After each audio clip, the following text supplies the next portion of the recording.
मुझे पता नहीं था भैया कि दिल्ली में एक मेरे बड़े भाई बैठे हुए हैं।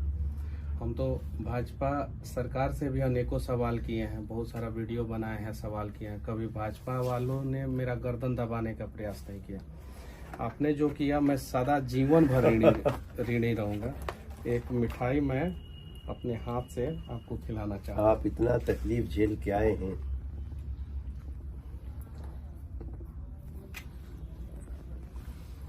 हम आपके संघर्ष को सैल्यूट करते हैं और आपकी निष्ठा को, बिहार के प्रति आपके भाव को, और हम हमेशा आपके साथ हैं। देखिए, बीजेपी कभी भी मीडिया की स्वतंत्रता, निष्पक्षता को चैलेंज नहीं करती। तो मेरा 5000 वीडियो है जिसमें 4000 बीजेपी शासित प्रदेश में घूम घूम के है। यूट्यूब पे सारा साक्ष्य है, प्रमाण है, कोई भी जाके देख सकता है। यूपी में, लेकिन आपकी बातों में दम है, आपकी दलील में दम है, उससे हमको सीखने की आवश्यकता है।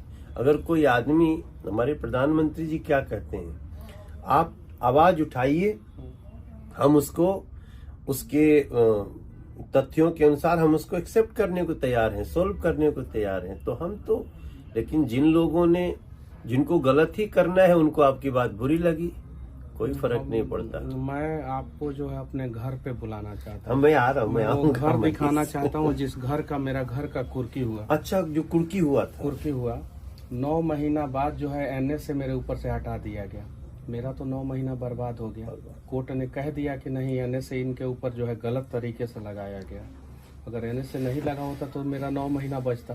मेरा इज्जत जो है वो उसका मतलब कि ये किया गया। जिस घर को मेरे दादाजी ने बनवाया था, जो चीन के युद्ध में लड़े हैं, मैं वो जमीन दिखाऊंगा जो भारत सरकार ने चीन के युद्ध में लड़ने के दौरान मेरे दादाजी को 4 बीघा जमीन दिया था। अच्छा, वो जमीन भी दिखाऊंगा। मेरे घर से वो जमीन 3 किलोमीटर की दूरी पे है और वो पूरा, मेरा पूरा क्षेत्र जानता है कि रामसागर तिवारी को जो है ये जमीन जो है भारत सरकार 4 बीघा चीन के युद्ध में लड़ने के दौरान दिया था। पूरा क्षेत्र जानता है। दादाजी का नाम था? हाँ, रामसागर तिवारी मेरे दादाजी का नाम अच्छा। था। और उनके द्वारा बनाया हुआ घर का कुर्की हुआ। अगर मैं बनाया होता या मेरे पिताजी बनाए होते उस घर का कुर्की होता। उसकी भी कुर्की हुई। उनके द्वारा बनाया हुआ घर का कुर्की हुआ। कुर्की में जो है मेरा चापाकल उखाड़ा गया, परेशान किया गया। अपराधी का कुर्की होता नहीं है, एक पत्रकार के घर का कुर्की इन लोगों ने कराया। बताइए, अब ये तो आग है हम दिल लोगों में। का मन यहाँ से भी, हम इतना दूर से सुनते थे ना, तो हम तकलीफ में आते थे। हम तो गए आपसे मिलने, जेल में मिलने नहीं दिया गया। कोई नहीं, अब मनीष बाबू आप आगे बढ़िए। और मैं पत्रकार हूँ, मैं गलत करूंगा तो मेरे ऊपर एफआईआर होना चाहिए ना। मेरे कैमरामैन के ऊपर एफआईआर क्यों हुआ? चलिए, मेरे कैमरामैन के ऊपर एफआईआर कर दिया। मेरे ऑफिस के सारे स्टाफ के ऊपर एफआईआर क्यों किया? जिनका कोई दूर दूर तक कोई रिश्ता नाता नहीं है। गरीब बच्चों को जो है मैं सिखाता हूँ, आगे बढ़ाता हूँ। मेरे ऑफिस में जितने काम करने वाले बच्चे हैं, दलित के बच्चे हैं, ओबीसी समाज के बच्चे हैं, स्वर्ण के बच्चे हैं, सब गरीब परिवार के बच्चे हैं। उन लोगों को मैं सिखाता हूँ। और मनीष कश्यप गलत किया था।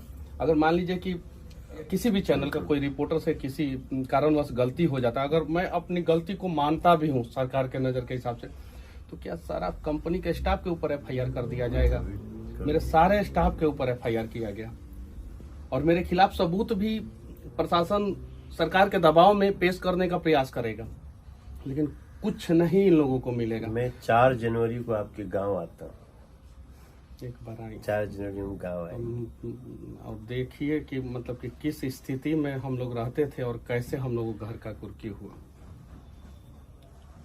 ठीक है, कोई बात नहीं। अब ऐसी दमनकारी जो सोच है जिनकी, उसको कुचलना आवश्यक है।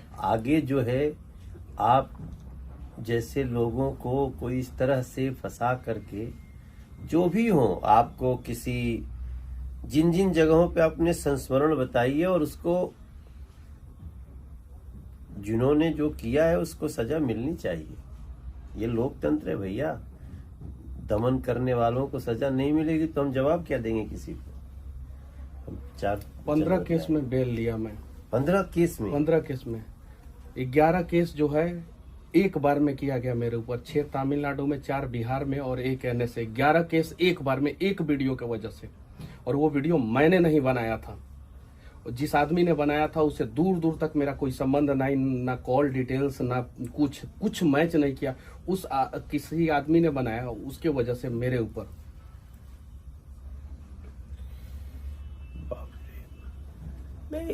हम लोग तो, मैं तो थोड़ा सा जब घटनाएं घटती तो मैं सोशल मीडिया भी खंगालता था।